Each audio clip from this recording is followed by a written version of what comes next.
आदाब, सत श्री अकाल, नमस्कार प्यारे बच्चों। मैं अनुज गुप्ता आपका स्वागत करता हूँ फिजिक्स रीजन क्लासेस में। So welcome back. और हम बेटा पढ़ रहे हैं वेक्टर्स चैप्टर। वेक्टर्स चैप्टर में हमने वेक्टर्स क्या होते हैं, कौन कौन सी टाइप के होते हैं, कौन सी टाइप ज़्यादा इंपॉर्टेंट है, कौन सी कम है, और वेक्टर एडिशन और सब्ट्रैक्शन पढ़ लिया था। ठीक है, तो अब हमारा वेक्टर अलजेब्रा में जो पार्ट रहता है वो है प्रोडक्ट ऑफ वेक्टर्स। तो चलो शुरू करते हैं बातचीत। तो एक चीज तो आपको मालूम है कि अगर वेक्टर्स को स्केलर से मल्टीप्लाई करना हो, किसी एक वेक्टर को इनटू वेक्टर करना हो, तो कैसे करते हैं? इसमें क्या होता है? सिर्फ मैग्नीट्यूड। इसमें क्या होता है? Magnitude plus direction. तो अगर आप सिर्फ मैग्नीट्यूड को सिर्फ मैग्नीट्यूड से मल्टीप्लाई कर दोगे तो क्या आ जाएगा? आंसर आ जाएगा, नया वेक्टर आ जाएगा जिसका मैग्नीट्यूड होगा अपडेटेड और डायरेक्शन होगी सेम। डायरेक्शन होगी सेम। ठीक है, सिंपल चीज है। जैसे कि मान लो मैंने कोई k कांस्टेंट, कोई कुछ भी स्केलर लिया और a वेक्टर लिया, ठीक है, तो उन दोनों में कैसे काम होगा, है ना? यही होगा। तो अगर आपने ये वेक्टर लिया तो मैग्नीट्यूड उसका कितना है? k है। वेक्टर का कितना है? a है। दोनों मल्टीप्लाई हो जाएंगे, नया मैग्नीट्यूड हो गया। डायरेक्शन वेक्टर की क्या थी? a वेक्टर की डायरेक्शन। अभी नई डायरेक्शन भी यही रहेगी। तो ये हमारे पास के ए करके नया वेक्टर आ गया। ठीक है, ये तो बड़ा आसान सा काम था, ट्रिवियल सा काम है। हम सीखते हैं अगर किसी वेक्टर को किसी और वेक्टर से मल्टीप्लाई करना हो तो कैसे करेंगे। ठीक है, ये हमारा आज का टॉपिक है पहले तो। ओके, तो देखो बच्चे क्या करना है। अगर कोई वेक्टर्स, दो वेक्टर्स लिए आपने, तो उसमें दो तरह की प्रोडक्ट्स डिफाइन होती है। कौन कौन से दो तरह के हैं? पहली टाइप है डॉट प्रोडक्ट,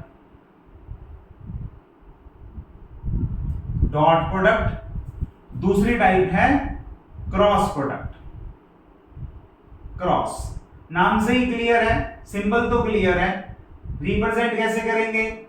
अगर मेरे पास एक वेक्टर है a वेक्टर, दूसरा वेक्टर है b वेक्टर, दोनों की डॉट प्रोडक्ट लेनी है तो a डॉट b लगा दो, और क्रॉस प्रोडक्ट लेनी है तो क्रॉस लगा दो। सिंपल है, रिप्रेजेंटेशन तो सिंपल है। वैल्यू लिख लेते हैं। वैल्यू जो होती है इसकी होती है a b cos थीटा, मैं ऐसे लिखता हूं ब्रैकेट लगा के, और इसकी वैल्यू होती है a b sin थीटा। तो अगर आप ध्यान से देखोगे तो आपको पता लगेगा कि हमने सीखा था कि किसी एक वेक्टर को उसके दो रेक्टेंगुलर कंपोनेंट्स में तोड़ा जा सकता है ना? उसके दो रेक्टेंगुलर कंपोनेंट्स में तोड़ा जा सकता है। जैसे कि अगर ये है मेरे पास x एक्सिस और y एक्सिस है, तो मैं अगर ऐसे कोई वेक्टर रख लूंगा ऐसे, तो मैं उसका ये कंपोनेंट ले सकता हूं और ये कंपोनेंट ले सकता हूं। तो डबल एक्सिस की बात नहीं कर रहा हूं, प्लेन में ही नहीं, स्पेस में भी अगर मैं दो रेक्टेंगुलर कंपोनेंट्स में किसी भी वेक्टर को तोड़ता हूं तो एक कंपोनेंट cos थीटा होता है, दूसरा sin थीटा होता है। तो हमने एक along the direction होता है, along the direction of given vector, और दूसरा perpendicular to the direction होता है। sin थीटा कंपोनेंट क्या होता है? perpendicular to the given direction। ठीक है, जिसके साथ थीटा एंगल बना उसके परपेंडिकुलर कंपोनेंट sin थीटा और उसी डायरेक्शन में cos थीटा। तो हमने ये भी बात समझ में आ गई कि दो रेक्टेंगुलर कंपोनेंट आप ले रहे हो और कंपोनेंट वाइज मल्टीप्लाई कर रहे हो। ठीक है, अब इसमें क्योंकि अलोंग द डायरेक्शन आ गया तो ये एक स्केलर क्वांटिटी है। स्केलर मतलब सिर्फ मैग्नीट्यूड मतलब आपको मैग्नीट्यूड मिल गया, magnitude of a low, magnitude of b लो, दोनों के बीच के एंगल का कोसाइन लो, काम खत्म, problem solve. Along the direction, बात खत्म। उसके बाद कोई डायरेक्शन का रेलेवेंस नहीं है और ये एक स्केलर क्वांटिटी है। लेकिन अगर आप परपेंडिकुलर कंपोनेंट ले रहे हो तो वो डायरेक्शनल डिपेंडेंट है, और अगर वो डायरेक्शन डिपेंडेंट है तो हमें डायरेक्शन भी बतानी पड़ेगी, और let it be N cap. N cap क्या है?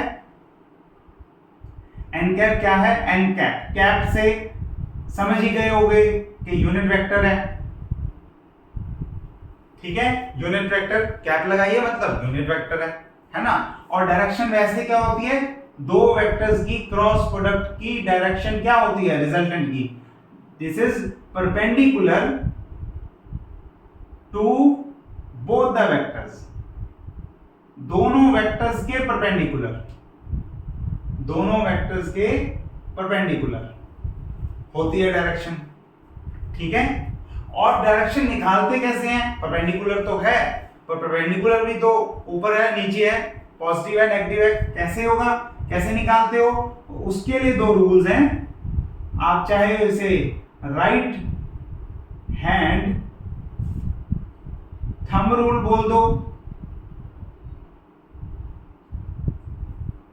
थंब रूल, या स्क्रू रूल भी बोल सकते हो, स्क्रू रूल। तो इसमें क्या है, आप एक से समझ लो, दूसरे से अपने आप पता लग जाएगा। थंब रूल में क्या रहता है? अगर आपके पास ए वेक्टर है इस डायरेक्शन में मान लेते हैं, और दूसरा वेक्टर है किसी अलग डायरेक्शन में, this is A vector, this is B vector, दोनों के बीच थीटा एंगल है, ठीक है, थीटा एंगल। अच्छा, थीटा एंगल यही वाला क्यों लिया, यही वाला क्यों लिया, और ये वाला भी क्यों नहीं लिया? ऐसे भी तो ले सकते थे, नहीं लेते, टेल से टेल मिला के लेते हैं, इतना तो पता है। और इधर वाला क्यों नहीं लिया? अगर बी से ए लेंगे तो कैसे जाएंगे? ऐसे जाएंगे या ऐसे जाएंगे? तो इसका आंसर है स्मॉलर एंगल लेना है आपने, ध्यान रहे theta is the smaller angle, बड़ा मत ले लेना, स्मॉलर एंगल, ठीक है। So theta is the smaller angle between them. और डॉट प्रोडक्ट में मतलब कोसाइन ऑफ द थीटा, और क्रॉस प्रोडक्ट में मतलब साइन ऑफ द थीटा, इस तरह से है।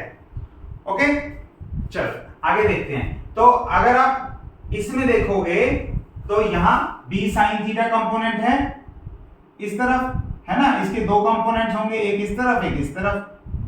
तो आप क्या करना है, आपने क्या करना है, आपने अपना राइट हैंड लेना है, उसको एक वेक्टर की डायरेक्शन में रखना है, और स्मॉलर एंगल से होते हुए, स्मॉलर एंगल से दूसरे वेक्टर की तरफ चलना है, ठीक है। देखो दूसरे वेक्टर की तरफ, तो थंब जो है वो कहां आ रहा है?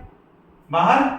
जब मैं ऐसे एंटी क्लॉकवाइज जा रहा हूं, ए क्रॉस बी देख रहा हूं मैं, मेरे पास है ए क्रॉस बी, मैंने ए पे अपना थंब रख दिया, अपना हैंड राइट हैंड पाम रख दिया, ऐसे रख दिया, हाथ रख दिया, थंब बाहर को है। अब मैं अपने फिंगर्स को अपने ऐसे मूव करना शुरू करूंगा टुवर्ड्स द बी, मूव कर पा रहा हूं, और बाहर को आ रहा है थंब, तो मतलब ए क्रॉस बी क्या हुआ? आउटवर्ड। थंब जो है वो डायरेक्शन देता है किसकी? रिजल्टेंट वेक्टर की। अगर आप अपने ऐसे राइट हैंड रख के, पाम को ऐसे रख के, फिंगर्स को ऐसे कर्ल करोगे, तो जो डायरेक्शन ऑफ थंब होगी वो आपको देगी direction of the resultant of product of cross product of two vectors. अच्छा, उल्टा करके देखो, अगर मैं बी क्रॉस ए निकालूं, B cross A, B cross A, तब डायरेक्शन क्या होगी? तब डायरेक्शन क्या होगी? मैंने बी पे रखा, लेकिन मैं अपनी फिंगर्स वापस नहीं ले सकता, बड़े एंगल पे लेके जा सकता हूं, छोटे एंगल पे नहीं लेके जा सकता। तो अगर मैंने रखा तो घूमेगी नहीं घूमेगी, तो मुझे क्या करना पड़ेगा? स्विच करना पड़ेगा, चेंज करनी पड़ेगी डायरेक्शन। तो ये इस तरह से होगा। अब फिंगर्स घूम सकती हैं, तो यानी कि अब थंब जो है वो आउटवर्ड नहीं आ रहा, इनवर्ड आ रहा है। तो अब डायरेक्शन क्या हुई? इनवर्ड होगी। आप स्क्रू भी ले सकते हो, स्क्रू से देखो, स्क्रू को देख लेना। मैं अपने special Japanese pen, multipurpose pen से आपको दिखाता हूं। अगर आप एंटी क्लॉकवाइज घूमोगे, मतलब इस तरफ ऐसे, इस तरह से, ठीक है, एंटी क्लॉकवाइज, तो आप देखो कोई भी स्क्रू जो होगा वो बाहर आएगा, बाहर की तरफ आ रहा है, देख सकते हो बाहर आ गया, ठीक है। और अगर आप इसी को बंद करना चाहते हो तो आप क्या करो, क्लॉकवाइज घुमाना शुरू कर दो, ठीक है। तो कोई भी स्क्रू, किसी पे भी आप काम करो, कहीं पे भी देखो, आप क्या मिलेगा आपको कि अगर आप स्क्रू को एंटी क्लॉकवाइज घुमा रहे हो तो वो बाहर की तरफ आ रहा है, और क्लॉकवाइज घुमा रहे हो तो वो अंदर की तरफ जा रहा है। सिंपल है ना। टैप भी खोल सकते हो, टैप खोल के देख लो, उससे भी पता लग जाएगा। किसी भी चीज की फिटिंग करनी होती है तो हम उसे क्लॉकवाइज घुमाते हैं, और किसी भी चीज को खोलना होता है, डिसएंबल करना होता है, तो आप उसे एंटी क्लॉकवाइज घुमाते हो, क्योंकि एंटी क्लॉकवाइज मतलब this means outward, anti clock. और अगर घड़ी की डायरेक्शन में घुमाओगे, घड़ी के तरीके से घुमाओगे तो क्लॉकवाइज। सिंपल है, राइट। तो हमें दो चीजें मिल गई, डॉट प्रोडक्ट और क्रॉस प्रोडक्ट में। क्रॉस प्रोडक्ट में हमें जो वेक्टर मिला उसकी फाइनल वेक्टर की, रिजल्टेंट की डायरेक्शन के लिए भी रूल पता लग गए, समझ में आ गई बात। तो आगे बढ़ जाते हैं। एंगल का ध्यान रखना है, स्मॉलर एंगल लेना है, और एक स्केलर क्वांटिटी है, एक वेक्टर क्वांटिटी है, एक परपेंडिकुलर मूव डायरेक्शन में जाती है और एक अलोंग द डायरेक्शन जाती है। इस तरह से आप सारी चीजें इसमें कर सकते हो। ठीक हो गया, A dot B, A cross B हो गया। आगे बढ़ते हैं। अच्छा चलो एग्जांपल ले लेते हैं। तो एग्जांपल्स में देखो, अगर आप वर्क डन निकालो, वर्क डन, तो वो कितना होता है, पढ़ा हुआ आपने लोअर क्लासेस में, that is given by force dot displacement. अगर आप फोर्स वेक्टर को डिस्प्लेसमेंट वेक्टर से मल्टीप्लाई करते हो तो वर्क आता है, लेकिन मल्टीप्लाई कैसे करना है, स्केलरली, डॉट प्रोडक्ट लेके, डॉट प्रोडक्ट लेके मल्टीप्लाई करना है। तो ये एक स्केलर क्वांटिटी है, और ये डॉट प्रोडक्ट की स्केलर क्वांटिटी की एक एग्जांपल। ऐसे ही अगर आप power low, rate of doing work, power, work upon time, यहां पे डिस्प्लेसमेंट अपॉन टाइम, वेलोसिटी हो जाएगा, तो वो भी एक स्केलर क्वांटिटी है, और वो भी एक डॉट प्रोडक्ट से ही बनती है, dot product of two vectors से बनती है। यहां पे आप क्रॉस प्रोडक्ट में क्या ले सकते हो, टॉर्क ले सकते हो। टॉर्क क्या होता है, फोर्स जब रोटेशनल डायरेक्शन में, रोटेशन में लगा रहे हो, ऐसे ही एंगुलर मोमेंटम ले सकते हो, वो होता है R cross P, R cross P.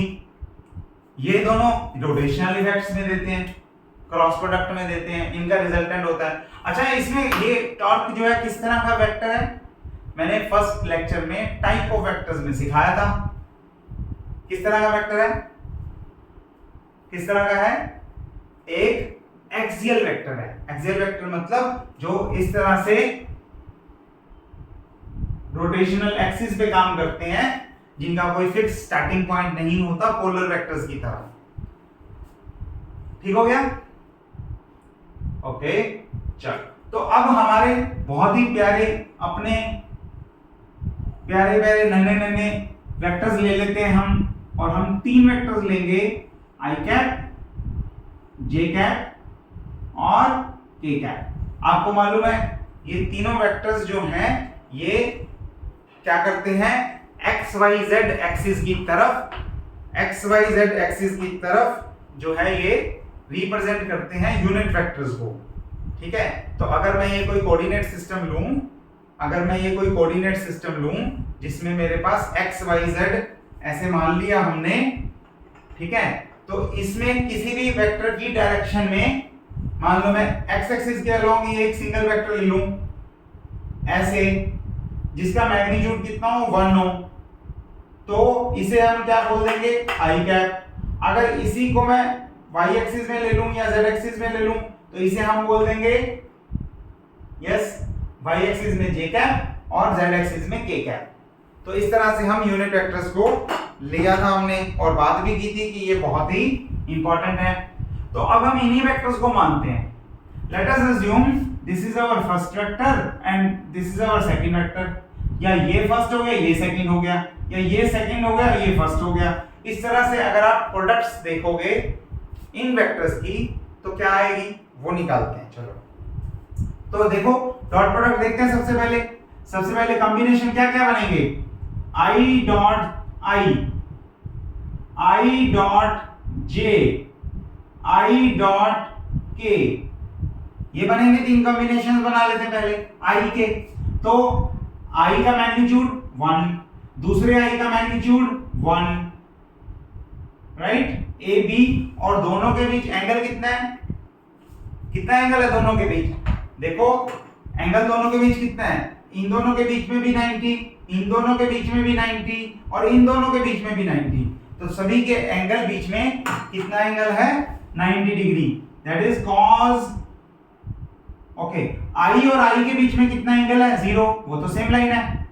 अगर i और j की बात करेंगे तो दोनों के बीच कितना है एंगल, 90, और i और k में बात करेंगे तो दोनों के बीच एंगल कितना है, 90। यानी कि अगर वेक्टर को उससे खुद से ही मल्टीप्लाई कर रहे हो तब तो दोनों के बीच कोई एंगल ही नहीं है, 0 डिग्री है।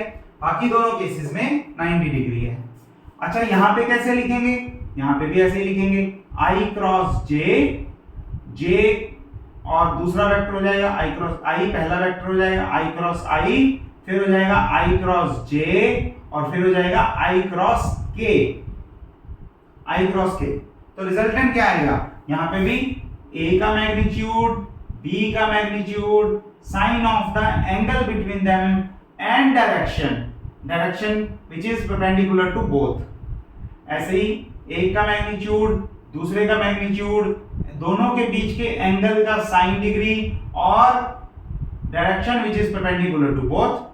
और यहां पे भी 1 1 और साइन और direction which is perpendicular to both. ठीक हो गया। तो ये कितना आया, 1 इंटू 1 इंटू कॉस 0 कितना होता है, 1 होता है, और ये कितना होता है कॉस 90, 0 होता है, और कॉस 90 कितना होता है, 0 होता है।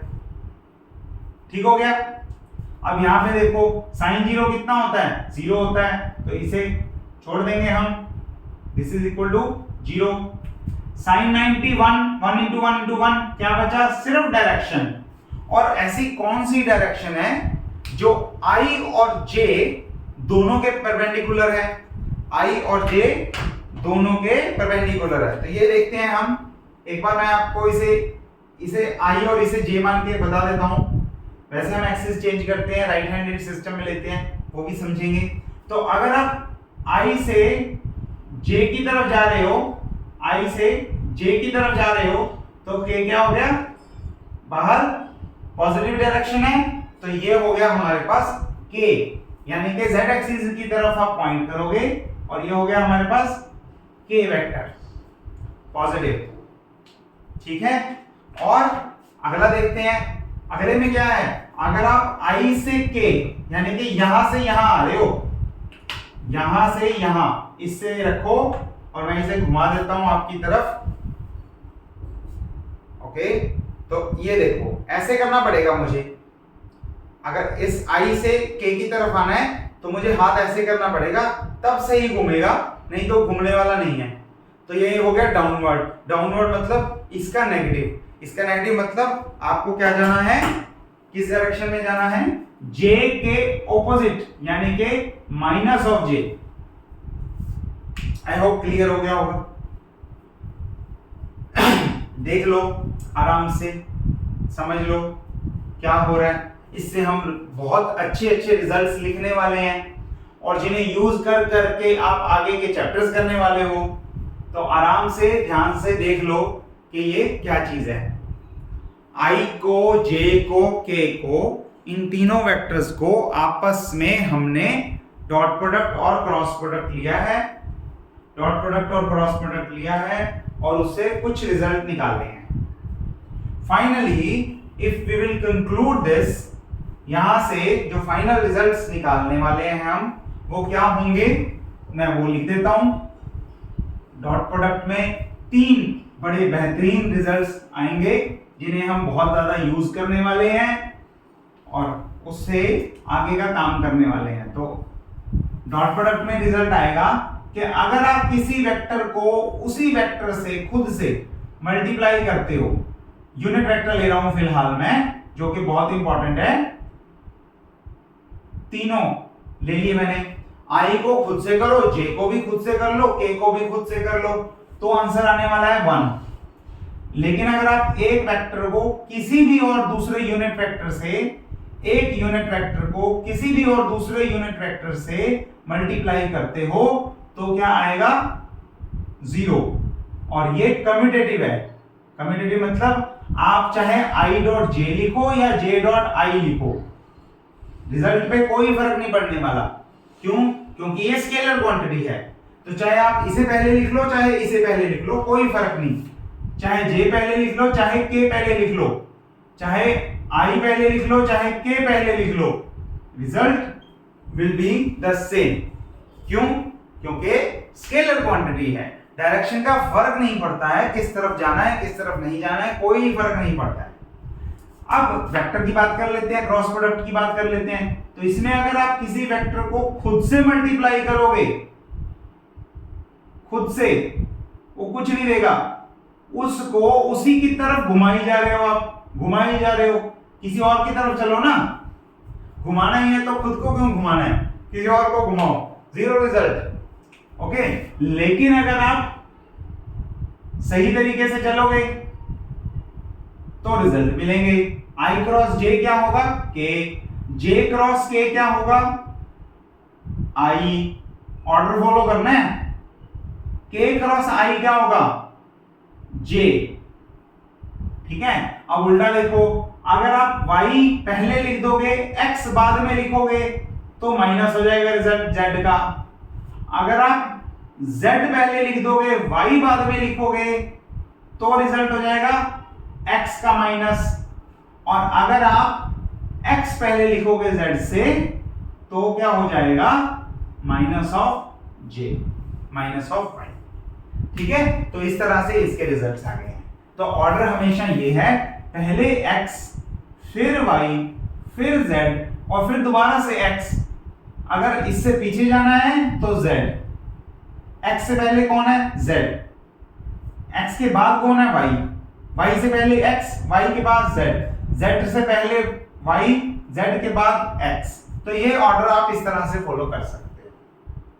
ठीक हो गया, आगे लिखना है तो इसके भी आप कंटिन्यू कर सकते हो।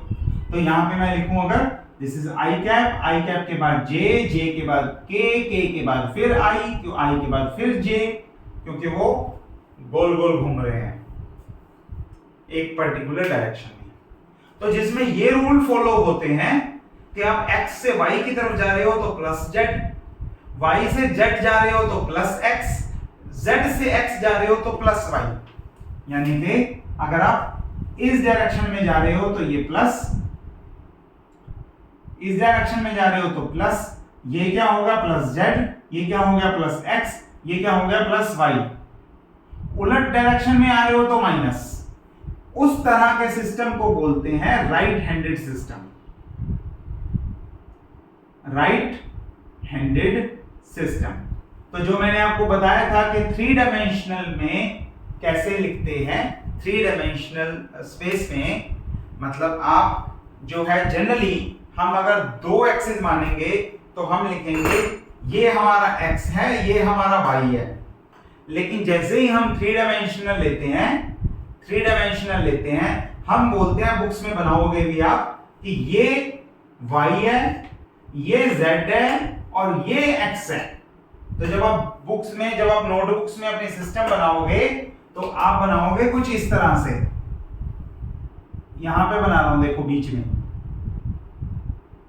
कुछ इस तरह से, यहां पे x रखोगे, यहां पे y रखोगे, यहां पे z रखोगे, because this is our convenient system and this is right handed. अलग सिस्टम लोगे तो वो लेफ्ट हैंडेड हो जाएगा, लेफ्ट हैंडेड हो जाएगा तो प्लस माइनस साइन चेंज हो जाएंगे, तो दिक्कत होगी समझने में। तो हम राइट हैंडेड सिस्टम लेते हैं।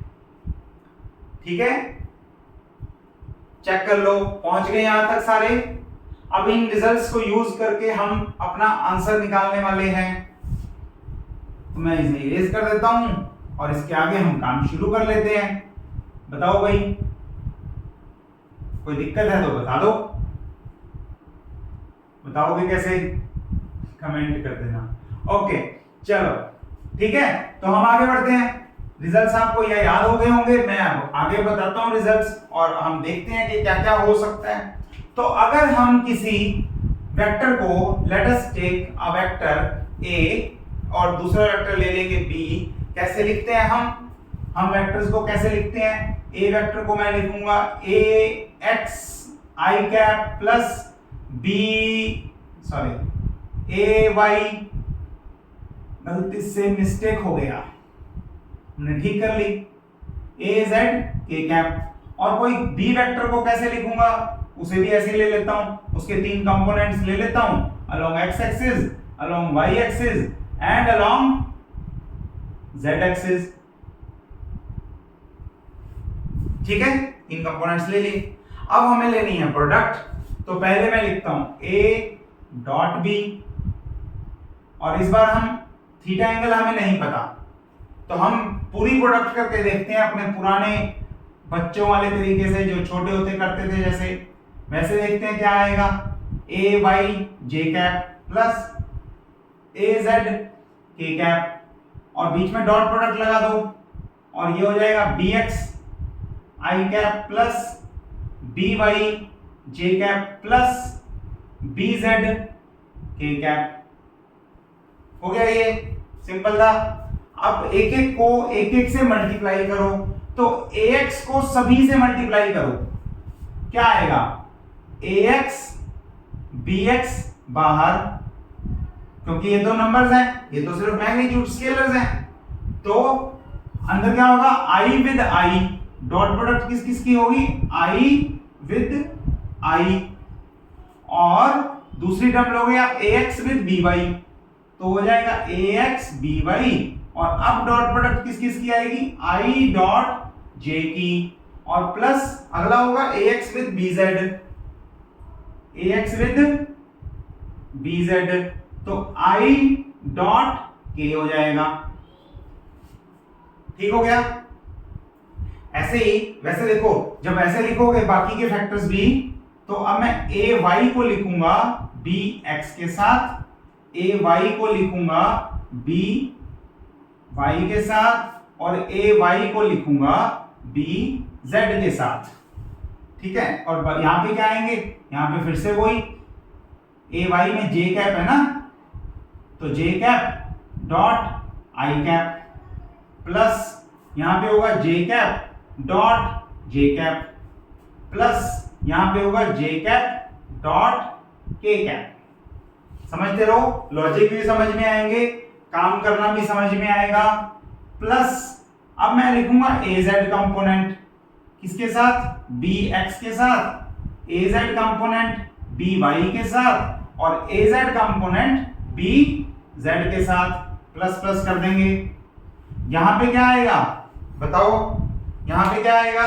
अब k है ना, az में k है, तो पहले हमने इसे मल्टीप्लाई किया सभी के साथ, अब हम इसे कर रहे हैं, उसके बाद हमने इसे भी कर रहे हैं, अब हम इसे कर रहे हैं, तो यहां पे आएगा k डॉट i, यहां पे आएगा k डॉट j, और यहां पे आएगा k डॉट k। ठीक हो गया? तो अब अगर आप ध्यान से देखो, ध्यान से नहीं भी देखो वैसे तो तब भी पता लग जाएगा कि i डॉट i कितना होता है? 1, i dot j 0, i dot k 0, तो ये टर्म गई, ये टर्म भी गई, उसके बाद j डॉट i गया, j dot j 1, j dot k गया, और k डॉट i गया, k डॉट j गया, k डॉट k 1, तो क्या बचा? आपके पास सिर्फ ये एलिमेंट्स बचे।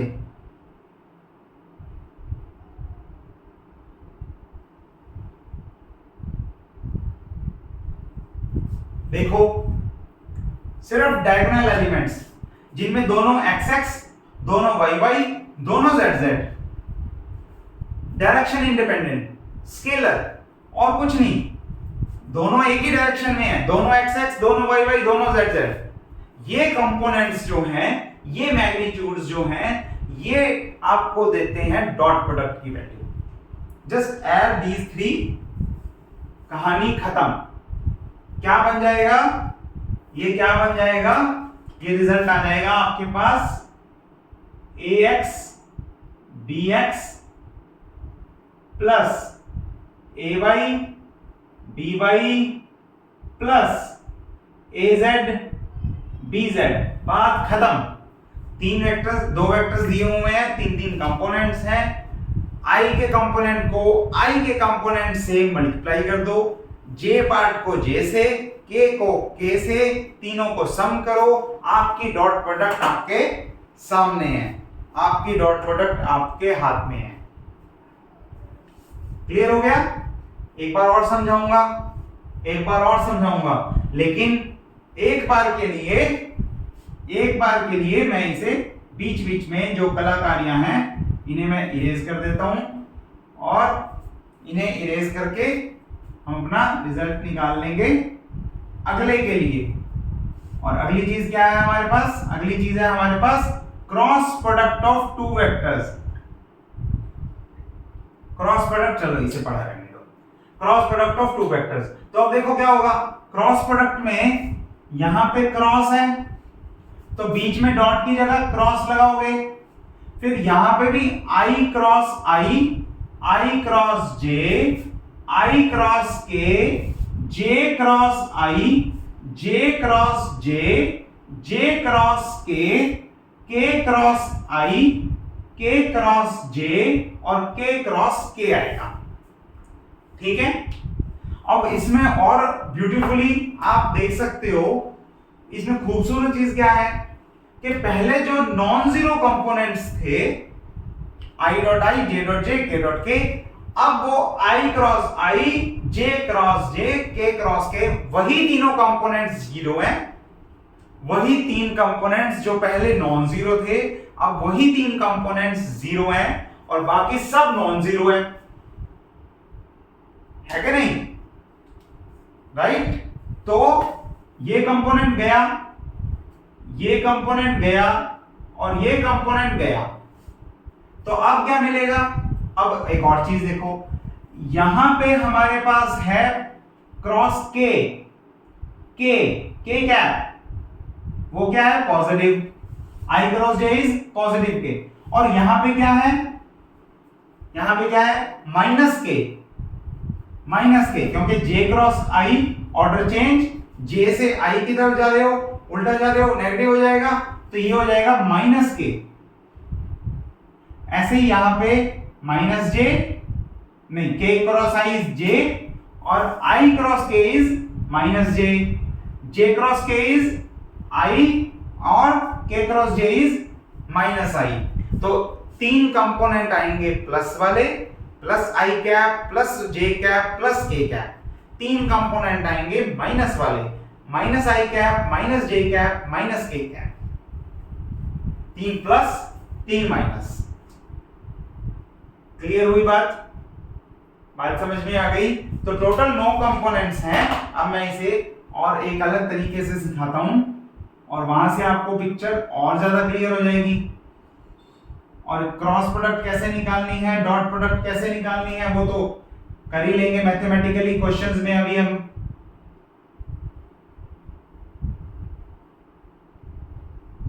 ओके, तो छोटे होते भी किया हुआ आपने, वैसे ये 9th-10th में भी पढ़ लिया था। वहां पे जब लीनियर इक्वेशंस का सम निकालते हो आप, तब निकालते थे, मैं वो भी बता दूंगा।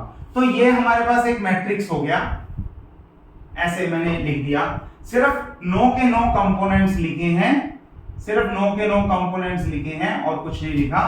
तो इसमें से आप देखोगे ये तीन कंपोनेंट्स जो हैं, ये तीन कंपोनेंट्स ये डॉट प्रोडक्ट दे देते हैं और बाकी के 6 कंपोनेंट्स जो हैं, बाकी के 6 कंपोनेंट्स, दो वेक्टर्स की प्रोडक्ट में 9 कंपोनेंट्स बनते हैं इस तरह से।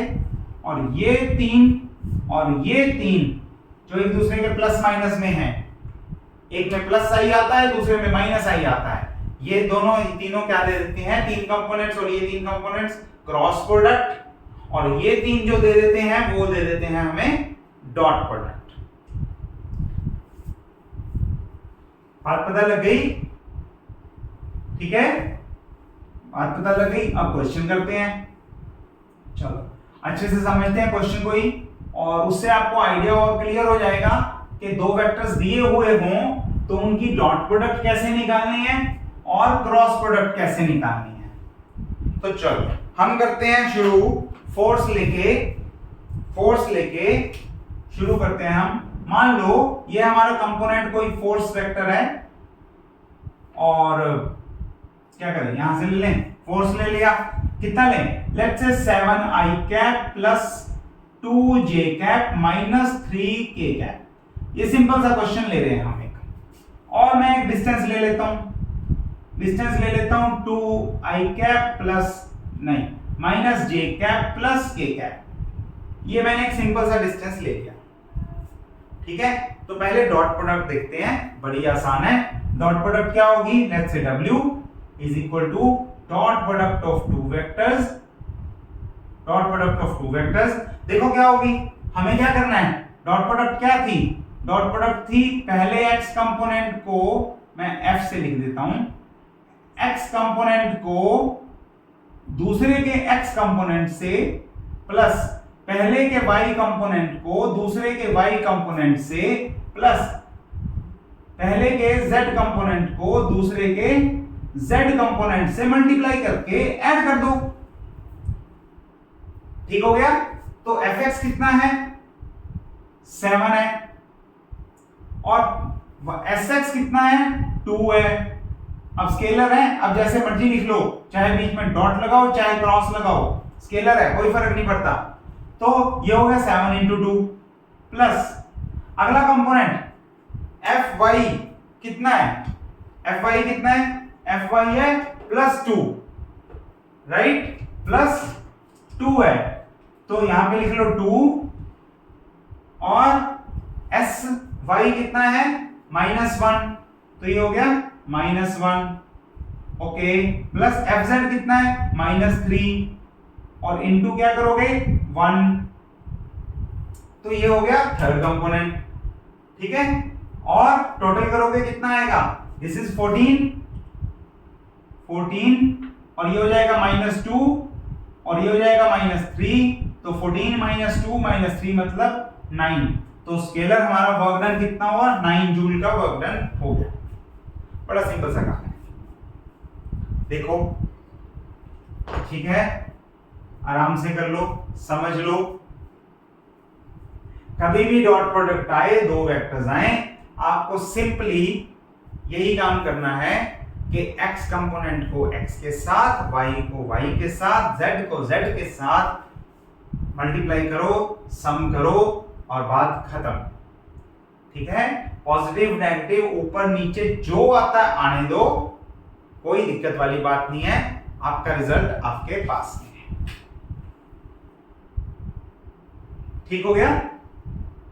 चलो अब इसी पे क्रॉस प्रोडक्ट करते हैं। तो हमने इन दो वेक्टर्स की डॉट प्रोडक्ट लेके रख ली, और हमें पता लग गया f डॉट s हमने लिया, कैसे लिया वो भी देख लिया, और टोटल हमारा 9 आंसर आ गया, जो कि सिर्फ एक स्केलर क्वांटिटी है जिसमें डायरेक्शन नाम की चीज नहीं है।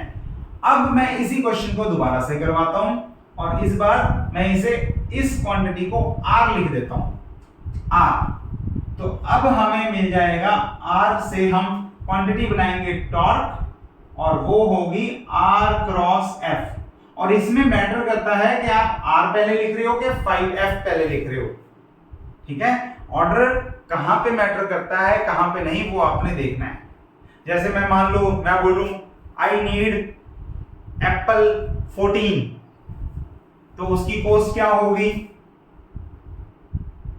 अगर मैं बोलता हूं एप्पल 14 या 15 ले लेता हूं, उसकी कॉस्ट क्या होगी, it would be around 1.5 lakhs, it would be in lakhs, है ना। तो 2 लाख के करीब, 1.5 लाख, जितना भी, ठीक है। लेकिन अगर मैं बोलूं आई नीड 15 एप्पल, 15 एप्पल्स, तो कितनी कॉस्ट होगी? आप कुछ भी नहीं, समझ रहे हो? अब तो कुछ सैकड़ों रुपए में, 500 रुपए में चल जाएगा काम, ठीक है।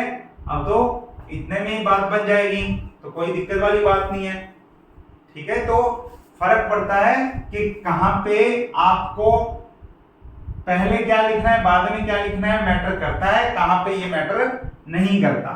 तो ये स्केलर में, डॉट प्रोडक्ट में मैटर नहीं करता, लेकिन क्रॉस प्रोडक्ट में आप पहले क्या लिख रहे हो वो फर्क डालता है, ठीक है, एक साइन का फर्क डालता है। ओके, तो इसमें हम अब क्रॉस प्रोडक्ट निकालते हैं, और तरीका क्या है, वो लंबे वाला मेथड था, उसी को शॉर्ट फॉर्म में सिखा रहा हूं। तो आर क्रॉस एफ कैसे निकालना है आपने, दो वेक्टर्स की क्रॉस प्रोडक्ट। तो आपने क्या करना है, पहले आई कैप लिखना है, जे कैप लिखना है, के कैप लिखना है, ऐसे होल्ड कर लिया। उसके बाद आपने जो वेक्टर पहले आया, अगर ये ए क्रॉस बी है, ए क्रॉस बी है, तो आपने यहां पे एक्स कंपोनेंट ए का और वाई कंपोनेंट ए का और थर्ड कंपोनेंट क्या होगा, ए जेड होगा।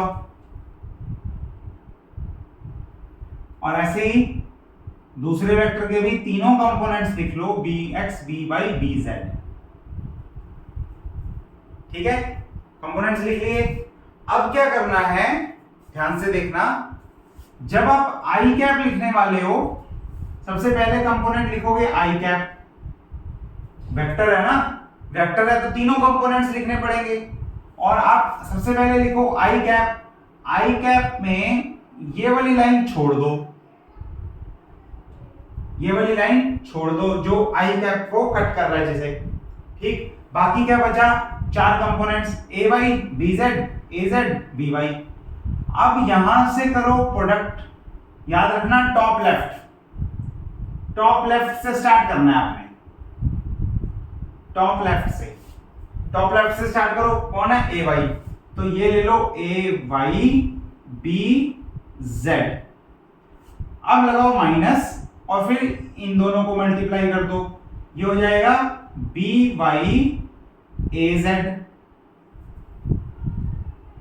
एक बार फिर से माइनस जे।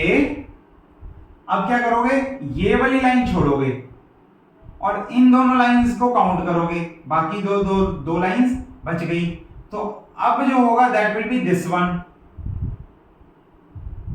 ये दो लाइंस का प्रोडक्ट होगा, पीछे वाले के साथ क्लॉस ना हो इसलिए हम उसे इरेज कर देते हैं, ठीक है। तो अब लाइंस कौन सी होंगी, ये वाली होंगी। और इसमें आप क्या करोगे, टॉप लेफ्ट से ए एक्स बी जेड, ए एक्स बी जेड माइनस ए जेड बी एक्स या बी एक्स, पहले ए बी लिखता हूं, तो यहां पे भी मैं चेंज कर रहा हूं, let it be A Z B Y, और यहां पे भी मैं कर देता हूं A Z B X, right. और अगला भी देखो, प्लस के, एक चीज और देखना, जे पे माइनस लगाया मैंने, तो पहला प्लस फिर माइनस फिर प्लस, प्लस माइनस प्लस, आई प्लस जे माइनस के प्लस, ठीक है। जो लाइन में आप लिख रहे हो उस लाइन को काट दो, उस लाइन को काट दो, बाकी जो बचा उस पे आपने क्या करना है, टॉप लेफ्ट से शुरू करना है। टॉप लेफ्ट मतलब ए एक्स हो गया, दूसरे पे लाइन पे जाना है, दूसरे कॉलम पे, और फिर माइनस लगा के उल्टा आना है। तो ए एक्स बी वाई माइनस ए वाई बी एक्स। तो ये जो 6 कंपोनेंट बचे थे ना हमारे, पिछली बार हमने 6 कंपोनेंट लिखे थे, 9 कंपोनेंट लिखे थे, ए एक्स बी एक्स, ए एक्स बी वाई, ए एक्स बी जेड, और उसमें से ये 3 कट गए थे, बाकी के बच गए थे। जो अभी अभी करवाया है आपको, उसमें देखो आप ये 6 कंपोनेंट्स आ गए, YZ, AB का YZ और reverse ZY, XZ, ZX, XY, YX। अगर आप ऑर्डर देखोगे तो ये ऑर्डर भी फॉलो कर रहे हैं। ये देखो X Y Z, ठीक है, माइनस ZY कर देना। यहां से Y के बाद अगर X आ रहा है तो ये माइनस लगा हुआ है अंदर। अगर इसे मैं ऐसे लिखूं plus J cap AZBX minus AXBZ, तब भी ठीक है। तब देखो Y के बाद Z के बाद X, K पे चले जाओ, Z के बाद X के बाद Y। तो ये XYZ वाला ऑर्डर फॉलो होता है ऑलवेज, ठीक है। तो एक स्टैंडर्ड तरीके से हमने इसे समझना है। एक बार लॉजिक आपको पक्का हो गया तो आपका गलती का चांस जो है वो कम हो जाएगा या खत्म ही हो जाएगा, बिल्कुल, फिर गलती नहीं होगी। ठीक हो गया, प्रोडक्ट लिख लिया, ओके। तो अब यही प्रोडक्ट निकाल दो R क्रॉस F के लिए, लिख दो नंबर, बस नंबर लिख दो और आंसर आ जाएगा। चलो इसी पे करके देखते हैं, इसी में करके देखते हैं कितना कितना कंपोनेंट्स आ रहे हैं और मल्टीप्लाई कर करके कितना आ रहा है। So R cross F will be equal to, I cap ऊपर लिखो, J कैप लिखो, K कैप लिखो। पहले R लिखा है तो R के कंपोनेंट 2 - 1 + 1, 2 - 1 + 1, और फिर F के कंपोनेंट 7 2 - 3, 7 2 - 3, ठीक है, हो गया। अब आप मल्टीप्लाई में जो फॉर्मूला लिखाया है मैंने उसे देखो। फॉर्मूले में क्या होगा, I कैप AYBZ, यानी कि इसको छोड़ दो, इन दोनों पे रहना है, इस सर्कल पे, इस वैल्यूज पे, इन वैल्यूज पे रहना है, ठीक है।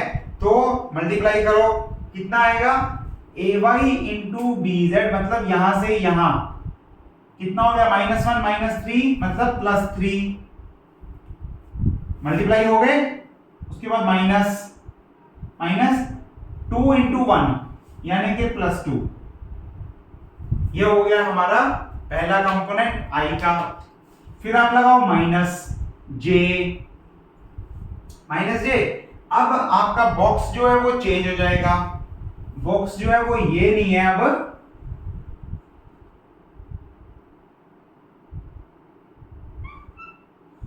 ये बॉक्स ये नहीं है, वो बॉक्स है जिसके पहले 2 एलिमेंट्स ये हैं और दूसरे 2 एलिमेंट्स ये हैं, और ये वाला जो एलिमेंट है, बीच वाली लाइन जो है वो हमने कट कर देनी है, ठीक है। तो अब आपकी मल्टीप्लीकेशन होगी 2 इंटू -3 यानी कि -6, फिर एक माइनस लगाओ, और 7 इंटू +1 यानी कि 7, ये होगी।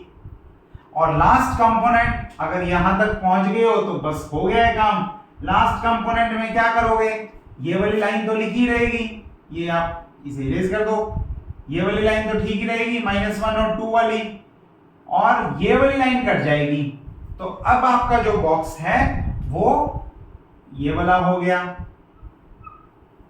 है ना, और बॉक्स ये वाला हो गया। तो आप इसमें क्या लिखोगे values, 2 into 2 that is 4, -7 into -1 यानी कि -7, माइनस माइनस प्लस हो गया, ध्यान से देखना, माइनस माइनस प्लस हो गया, तो ये आंसर आ गया।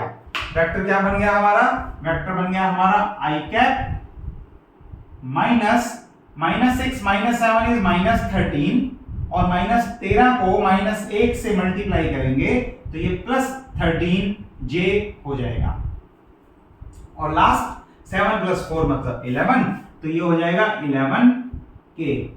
ये हमारा रिजल्ट है, फाइनल टॉर्क का वैल्यू है वेक्टर में, जिसमें मैग्नीट्यूड आप निकाल सकते हो 1² + 13² + 11² ऐसे करके, और डायरेक्शन भी आप इसी के वेक्टर को इसी के मैग्नीट्यूड से डिवाइड करके निकाल सकते हो। ठीक हो गया, सिंपल था, मुश्किल काम नहीं है। तो वेक्टर अलजेब्रा में हमने एडिशन, सब्ट्रैक्शन और मल्टीप्लिकेशन तीनों कर लिए।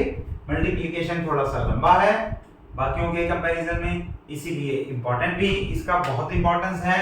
बहुत सारी जगहों पे आप वेक्टर्स को मल्टीप्लाई करोगे। अगले चैप्टर्स में आप वर्क डन भी निकालोगे, वर्क एनर्जी पावर का चैप्टर है आपका, टॉर्क भी निकालना सीखोगे, टॉर्क भी निकालना है, एंगुलर मोमेंटम भी निकालना है, रोटेशनल टर्म्स भी सारी करनी है। तो आगे के चैप्टर्स में ये सारी चीजें यूज होने वाली हैं। ठीक है, तो अभी तो बेस बना रहे हो, अच्छे से सीख लो। ठीक है, तब तक के लिए ब्रेक लेते हैं। इसे पक्का करो, मल्टीप्लिकेशन को, प्रोडक्ट को पक्का करो, अच्छे से पढ़ो। ठीक है, और हम कोई डाउट है तो कमेंट में डाल देना। कोई क्वेश्चंस की प्रैक्टिस करनी है, कोई क्वेश्चंस में आपको कोई दिक्कत आ रही है तो बता देना, वो हम यहाँ पे डिस्कस कर लेंगे। और तब तक के लिए अलविदा, शबा खैर, take care of yourself and your health and keep studying. Okay.